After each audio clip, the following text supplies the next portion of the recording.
Si traes tu ofrenda al altar y cuando estés dispuesto a presentarla, tú te acuerdas, tú te acuerdas que hay un hermano tuyo que tiene algo contra ti, que está disgustado contra ti, es decir, tú eres el afectado. Antes de presentar la ofrenda, haz un alto, ve y reconcíliate con él. Y ahí sí vienes y presentas tu ofrenda al altar. Hola amigos, hola apreciados hermanos, un saludo especial en esta ocasión que nos convoca para seguir en este cometido, en esta iniciativa de seguir exponiéndonos a la palabra del Señor con una actitud de aprendizaje, con deseos de desaprender, de escuchar, no bajo la visión de un adoctrinamiento, sino bajo el modelo cognitivo de un genio colectivo donde se puede investigar, proponer, disentir, con respeto, por supuesto, pero haciendo una correcta exégesis de las escrituras, ¿verdad? Debemos reconocer que cualquier predicador en cualquier lugar del mundo, en cualquier momento, siempre va a estar supeditado a tener que hacer una enmienda o una corrección. ¿Por qué? Porque nosotros estamos haciendo un gran esfuerzo por interpretar la escritura bajo un prisma religioso, bajo un prisma de tradiciones, bajo una cantidad de tendencias y culturas que han pasado durante muchos años y que lamentablemente desde el escriba, que también en su momento tergiversó la ley, incluyendo los judíos en el tiempo del Segundo Templo, empezaron a desarrollar escritos paralelos a la escritura de la Biblia y la sabiduría de los judíos, como la Cábala, como el Midrash, el Talmud, la Gemara, libros que algunas veces incluso fueron perseguidos por algunos reyes en su momento de turno, que tienen una gran sabiduría, pero que difieren de los verdaderos propósitos de Dios. Hoy, cuando han pasado 2200 años aproximadamente desde acá, ya incluso muchos de los judíos y los cristianos ya no sabemos diferenciar qué es la palabra de Dios con pureza de algunas de las tradiciones del Midrash o del Talmud. Entonces, eso nos invita a un gran desafío, a estudiar la escritura. Y nos ha quedado un recurso en algunos apartes del libro de Apocalipsis, deja entrever que en algún momento quizás no podremos acudir a la escritura. Quiere decir que solo nos quedaría nuestra forma de vivir. Así que la mejor forma de hacer que el evangelio se cumpla a nivel mundial es utilizando una frase que usaba Gandhi. Debemos encarnar, debemos vivir el bien que añoramos para nosotros y nuestra nación. Así que cualquier organización cristiana que albergue hijos de Dios o que albergue miembros de las iglesias o de la iglesia de Cristo, porque en cualquier lugar del mundo van a haber miembros de la iglesia de Cristo que se congregan en diferentes organizaciones o corrientes de pensamiento, porque Dios conoce el corazón del hombre, aunque nosotros somos muy tentados, muy proclives a definir que si no es bajo nuestro esquema o modelo de predicación, nadie va a ingresar al reino de los cielos. Eso lo dijeron los cristianos en el siglo I, en el capítulo 15 del libro de los Hechos, cuando se llevó a cabo el primer concilio de la iglesia, donde el presidente era el hermano del Señor Jesús. El tema que estaban tratando es que si alguno no se circuncidaba, no sería salvo. Todavía prevalecen muchas de esas ideas de pensamiento. Así que hoy, cuando ha avanzado el tiempo en este universo de religiones de las cuales todos hacemos parte y todos nosotros somos tendientes al desacierto, nos queda una opción muy poderosa y es renunciar a nosotros mismos. Esta mañana me desperté pensando en que una de las cosas por las cuales a un hombre o a un ser humano le teme ser Dios es muy sencillo, porque los dioses de los paganos pedían víctimas, los dioses de los paganos pedían sacrificios, pero el Dios nuestro antes nos sirvió a nosotros y él mismo se sacrificó. La razón por la que un hombre no quisiera ser como el verdadero Dios es porque la primer prueba que Dios nos mostró de amor es que él mismo tomó la condición de un humano mortal, se bajó a esa condición y renunció a sus derechos.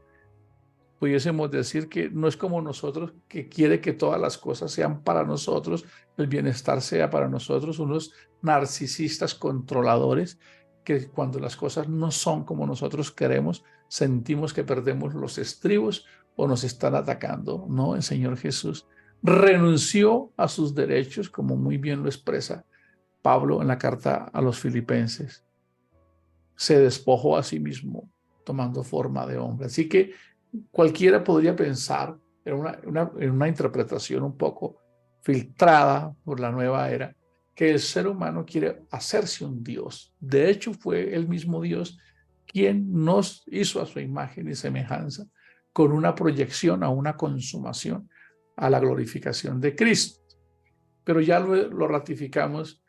Para ser Dios, lo primero que hay que escoger es renunciar a todos nuestros derechos y morir por los demás. Ese desafío no es tan fácil de cumplir porque todos nosotros amamos la vida, aunque hay una expresión muy clara que dice que el que ama su vida la perderá, pero el que la aborrece en este mundo para vida eterna la ganará. Los estándares que Cristo nos enseñó exceden las expectativas de cualquier manual religioso o de cualquier cursillo que nos hayamos inventado o incluso estatutos doctrinales de una organización.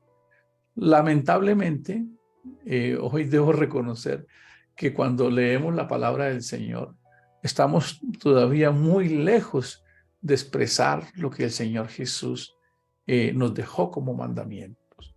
Estamos leyendo el capítulo 5 de Mateo en la constitución del reino de los cielos y hemos llegado a un punto muy importante donde ayer terminábamos concluyendo que Jesús dijo que tener ira y enojarse con un hermano tiene la misma equivalencia de adulterar o de matar a alguien.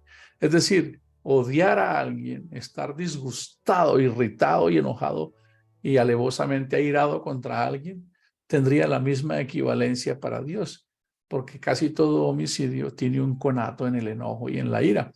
Y cuando dice que cualquiera que llame a su hermano fatuo o necio, pues le está diciendo, perdónenme la expresión, que es un hipócrita, que es un estúpido, que es un idiota, o además alguien tremendamente pecador. Entonces, esas expresiones que quedaron escritas ahí en el original quedan un poco confusas. Ahora, ahí nos dice que cualquier persona que haga eso va a quedar expuesto al infierno de fuego, ¿verdad?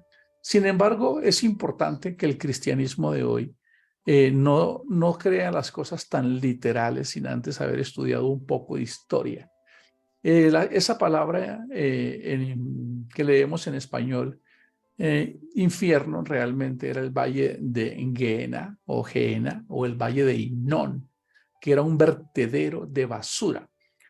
Realmente se trataba de un lugar que daba miedo, donde continuamente se quemaba basura. ¿Han visto ustedes en las ciudades, en esos extramuros, que botan la basura y se llena de todo tipo de personas? Por supuesto, no vamos a discriminar, pero se crean ambientes donde hay olores nauseabundos, peligro, enfermedad, todo es deplorante, caótico.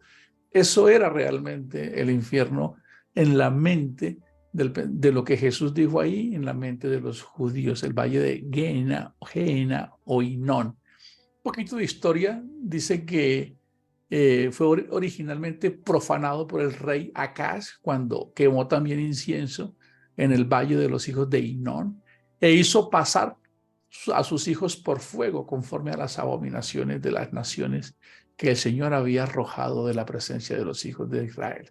Eso lo pueden leer en Segunda de Crónicas en el capítulo 28. Ese rey malvado había usado el valle para levantar altar al dios pagano Moloch y allí sacrificaban niños. ¿Cómo les parece? Sí.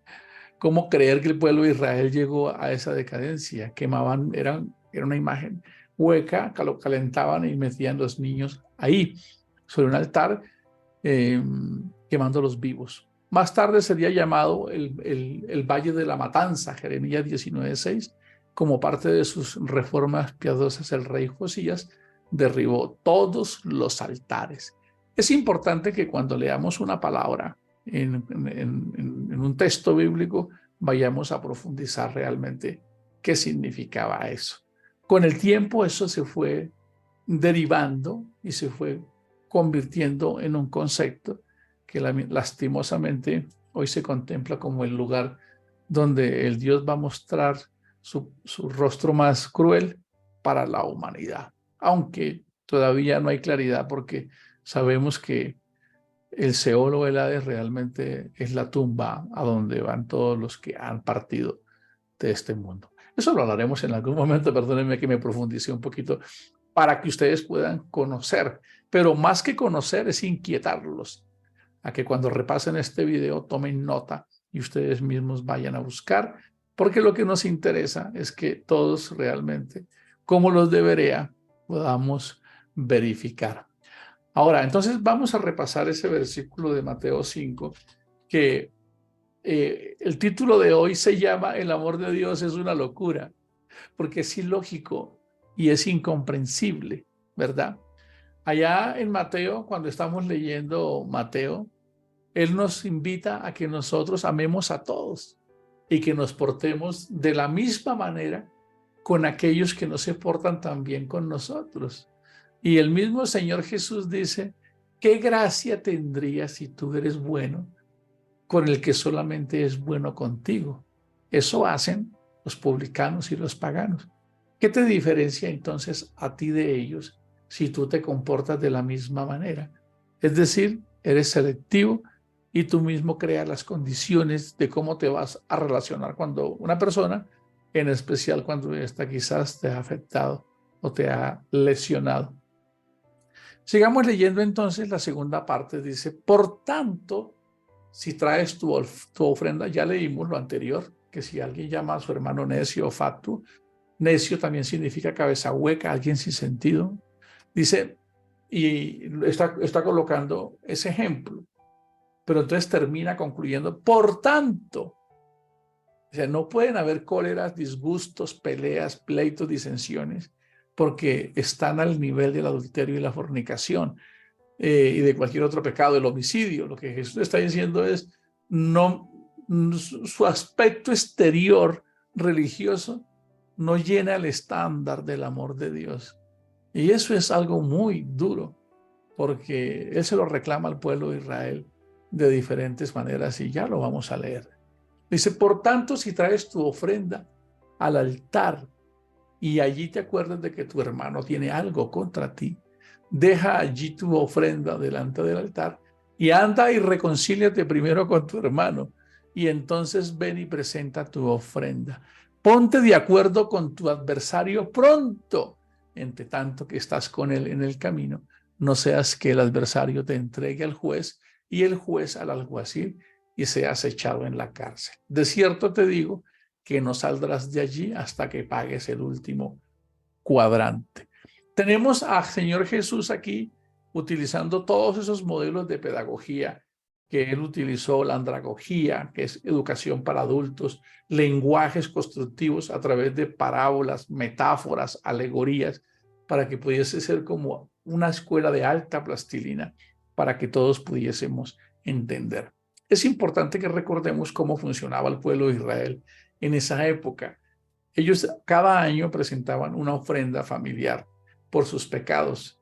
Era ahorrar y compraban un corderito. Entonces lo que está queriendo decir es, cuando tú traigas tu corderito o tu palomino y vengas aquí al altar, porque él no podía presentar la ofrenda, él llegaba ante el sacerdote, él al momento de entregarle al sacerdote, hacía como una especie, un acto de contrición y decía, Señor, te traigo esta ofrenda para que remuevas mi culpa, porque o la cubriera, porque en esa época las culpas no quedaban removidas, quedaban cubiertas en una especie de reserva hasta que Cristo muriera y se hiciera retroactivo toda esa expiación. Entonces él llegaba con su ofrendita y el sacerdote se la recibía y él tenía que ir a sacrificarla, ¿de acuerdo? Ya se había hecho eso. Entonces lo que dice, no entregues tu ofrenda al sacerdote todavía, más bien devuélvete, pero coloca una norma que es incomprensible.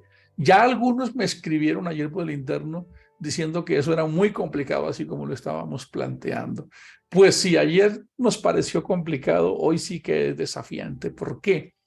Porque recuerdan que dice que dice, recuerdan que fue dicho, odiarás a tu enemigo ojo por ojo, diente por diente, mas yo os digo, amad a vuestros enemigos.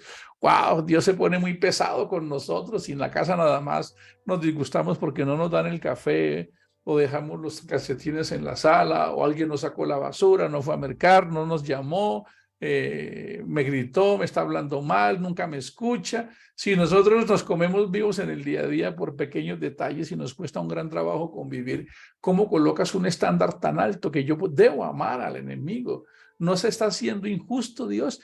Y quiero decirles que en el tiempo que llevo en esta afortunada labor de conversar con personas y a través de la palabra llevar este mensaje, me he dado cuenta de algo, que nosotros no estamos preparados para esto.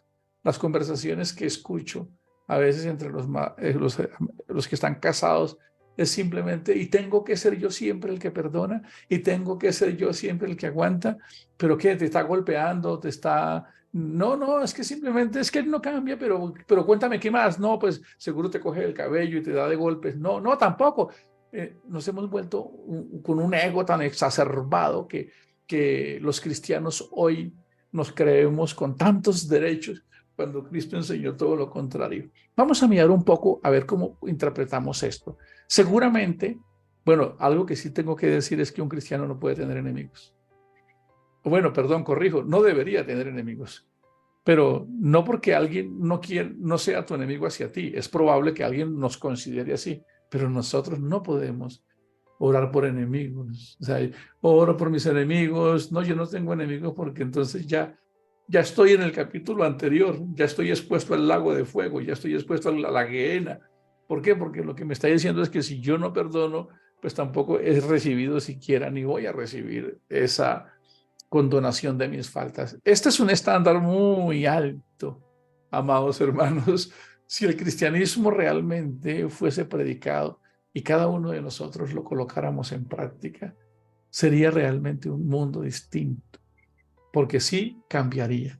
Imaginen ustedes que alguien te ha ofendido, te ha ofendido a ti, te gritó, no sé, te defraudó, lo que sea, ¿verdad? Y entonces tú te vas a orar, vamos a colocar un ejemplo, y entonces te acuerdas de esa persona. Pero he escuchado una expresión que me parece muy curiosa y se la he escuchado a algunas personas como dice, yo se lo dejo a Dios. Imaginen ustedes, es cuando esa persona nos ha ofendido y nos ha hecho daño, incluso en las relaciones de pareja. Pablo es tan preciso al decir, tú no te puedes ir a dormir. Si eres un hijo de Dios, por supuesto. Recuerdan por allá arribita que dice que somos como luz y que deben alumbrar nuestras acciones para que los demás vean y entonces puedan glorificar a Dios.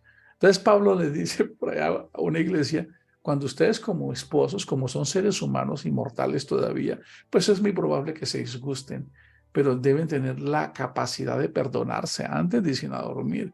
No se pueden ir ahí así espaldita con espaldita. No puede ser porque entonces ustedes realmente todavía no han nacido de nuevo, no tienen el carácter de Dios. Es muy desafiante porque muchos de nosotros quizás ya los creemos y lo que Jesús está diciendo acá es que está pulverizando está destrozando toda nuestra religiosidad y todas nuestras justicias y nuestras ofrendas y aportes y los que a veces decimos, soy ujier, sirvo allá, predico. Jesús está pulverizando todo el andamiaje que nosotros tenemos como seres humanos. Cuando dice, para un momento ahí. Pero entonces viene la lógica humana, pero ¿y mis derechos? Es que yo tengo derechos, mi dignidad, ¿qué van a decir? Entonces que nadie me respeta, y si alguien bebé va a decir que yo no supe aclarar mis derechos, cuando Jesús está diciendo algo que es incomprensible y que nos vuela la cabeza en esta mañana. Si alguien tiene algo contra ti, si alguien te está lesionando, si alguien, deja por favor esa ofrenda. Porque ¿qué haríamos nosotros, yo aquí predicando con enemigos? Bueno, puede que algunos no me quieran y creo que son bastantes, pero yo realmente me he propuesto aplicar la fórmula del mar. Todo lo que sea malo, que sea como la arena, que venga el mar y se lo lleve, como los cafés internet, que tienen antivirus y entonces en el día descargan muchas cosas, pero en la tarde le dan resetear y se fue todo eso. Nosotros no podemos, como hijos de Dios, pensar que odiamos a alguien porque no se comportó como nosotros queríamos, nos defraudó, tuvimos un disgusto, nos ofendió. Quizás hasta nosotros fuimos propicios, pero él de pronto se exacerbó. Eso no puede estar en nosotros. Un cristiano no puede decir, conmigo no va más. Es decir, ahora sí la perdió conmigo, ahora sí se me salió el llavero. No, eso no puede existir en nosotros, amados hermanos, porque entonces no estaríamos siendo verdaderamente hijos de Dios, o al menos nuestras acciones no descubren que ese sea nuestro carácter. Entonces él dice, tú vas a decir, pero yo si es que él fue el que me ofendió, es que él es el que me falta, entonces yo ¿por qué tengo que ir a pedirle perdón? Pues estás metido en un asunto muy serio, pero me lo voy a decir a mí. Yo sé que tú tomas tu pedacito, yo me lo voy a decir a mí. ¿Cómo vas a enfrentar esto, Gio? Si lo que te está diciendo Dios es que cuando alguien nace de nuevo, empieza a optar en su vida el carácter de Cristo. Y el carácter de Cristo realmente, recuerden que la ley del hombre condena al hombre. La ley de Dios hace que el juicio caiga sobre Jesús para que nosotros quedemos absueltos. Entonces este mensaje es muy poderoso. ¿Cuántos de nosotros hoy acá estamos dispuestos a bajar nuestros brazos y decir, y coloca un ejemplo bastante duro y dice, hagan esta analogía. Si tú tienes un disgusto con alguien, tienes un conflicto que no han arreglado, porque ¿cómo funcionaban las cosas? El pueblo de Israel era gobernado por el Sanedrín, que era un grupo aproximado de 70 ancianos, y ellos ya habían hecho leyes sobre todo lo que Dios les había dicho, hasta apedreaban personas. Así que ellos lo que hicieron fue un ritual, pero no había una conversión del corazón. Es decir, no se vivía el cristianismo realmente, no se vivía el evangelio. Entonces él dice, si tú realmente quieres vivir en sintonía conmigo, en una comunión fluida de que tú traes tu ofrenda y tú recibes la reciprocidad de esa ofrenda, primero, no quiero ningún rito externo. No quiero ningún rito externo. No quiero ayunos, comités de guerra espiritual, de combate extraterrestre, ni de oraciones intercesoras, ni de votos, ni nada. Es algo terrible. Cuando leemos el capítulo 1 de Isaías, está muy claro lo que él dice. Es algo que quizás nos pone a pensar. Vamos a leer un poco de lo que habla, por ejemplo, del verdadero ayuno, cuando habla de cómo debemos comportarnos nosotros. En Isaías, el capítulo 1, hablando de la forma en que nos debemos relacionar, él dice, aprendan a hacer el bien. Ustedes dicen que me buscan. Han escuchado esa expresión, este pueblo de labios me honra, pero su corazón está apartado de mí. Todo lo que ustedes dicen que me aman, realmente se reflejan en la forma en que ustedes se relacionan y se comportan. ¿Alguien te ha ofendido? ¿Cómo reaccionas? Ahí yo veré qué realmente es tu calibre. ¿Has sido bendecido económicamente? Y a veces no te preocupas si de pronto la viuda, como lo dice acá, miren esto, defiendan la causa de los huérfanos. Dice, busquen el bien, hagan la justicia a los oprimidos, defiendan la causa de los huérfanos y luchen por los derechos de las viudas. Esto Jesús se los dijo a los fariseos cuando les dijo, yo lo que quiero es misericordia, justicia, juicio, misericordia, amor. Eso no está sucediendo. Nosotros cada uno vive por su lado, y más con esto hoy de la virtualización, como dijo un poeta de las tiras cómicas, sálvese el que pueda.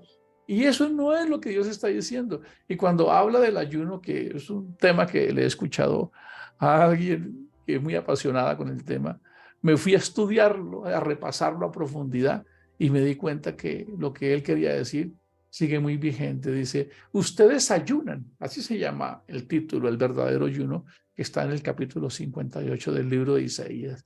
Dice, clama a voz en cuello, no te detengas, alza tu voz como trompeta y anuncia a mi pueblo su rebelión y a la casa de Jacob su pecado, que me buscan cada día y quieren saber mis caminos como gente que hubiese hecho justicia y que no hubiese dejado la ley de su Dios. Me piden justos juicios y quieren acercarse a mí, a Dios, porque dicen, ayunamos y nos humillamos, pero no hemos visto la respuesta, no nos escuchaste.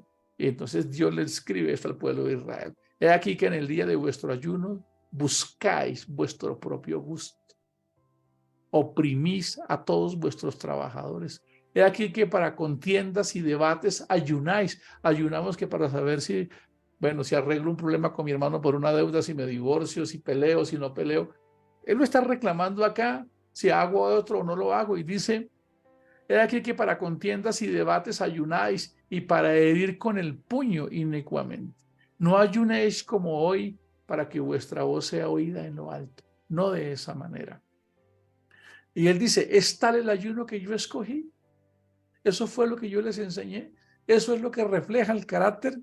Dice así lo siguiente, no es más bien el ayuno que yo escogí, desatar las ligaduras de impiedad, soltar las cargas de opresión y dejar libres a los quebrantados y que rompáis todo yugo. No es que partáis tu pan con el hambriento y a los pobres errantes albergues en tu casa, que cuando veas al desnudo lo cubras y no te escondas de tu hermano que tiene una necesidad. ¡Wow! Entendiendo esto, nos dimos cuenta que todos nos volvimos religiosos, empezando por este servidor. Así que este mensaje de esta mañana es muy contundente. Dice, todas las cosas externas que ustedes hacen quedan pulverizadas cuando quieren relacionarse en el ser interior conmigo, con sus actitudes.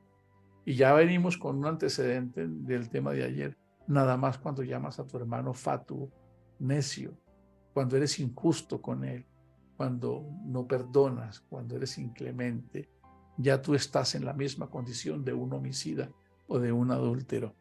Y aquí termina diciendo, así que si tú te crees religioso y crees que estás muy bien, Gio, y vas a traer tu ofrenda al altar antes, para que no pierdas el tiempo. Es como si él dijera, no pierdas el tiempo, porque así lo dice, este pueblo de labios me honra, mas su corazón está apartado de mí. Para que no pierdas el tiempo, más bien resuelve primero las cosas con tu prójimo, y muchas veces no es con tu prójimo, es con nosotros mismos porque no hemos perdonado. Y ahí sí vienes y entonces no haces que esta sea una pérdida de tiempo para ti. Y entonces si tienes ponte de acuerdo con ese adversario, porque si llegan al final, él coloca una analogía, hace una alegorización de una historia. Dice que dos personas están disgustadas por un conflicto que tienen, no se pusieron de acuerdo cuando pudieron haberlo hecho, haberse perdonado, sino que llegaron hasta el momento del juicio y dice, uno de ellos, el que realmente está faltando, si no son los dos, van a recibir su justo precio y no van a salir de la cárcel hasta que paguen el último cuadrante. ¡Wow! Señor, te damos gracias en esta mañana por tu palabra. Hoy nos damos cuenta que con tu palabra, si empezáramos en cada uno de nosotros a vivirla, entonces tendríamos la fórmula para transformar cualquier nación. Ahora entendemos que el mensaje de Cristo es más irreverente que a cualquier estándar que cualquier escuela de ética o de derechos humanos o de cualquier postulado de ley, donde nos invita a morir primero nosotros, a colocar nuestro ego, quienes somos a tu favor. Hay una quimera, hay un lamento y un grito desesperado de las familias, incluyendo a los cristianos, porque esta sociedad no cambia. Pero ¿cómo va a cambiar si los que estamos aquí todavía no nos hemos hecho cargo de nuestras vidas? Y si hemos estado caminando, no estamos haciendo algo para que otros puedan llegar al verdadero evangelio, el evangelio de la actitud y del comportamiento.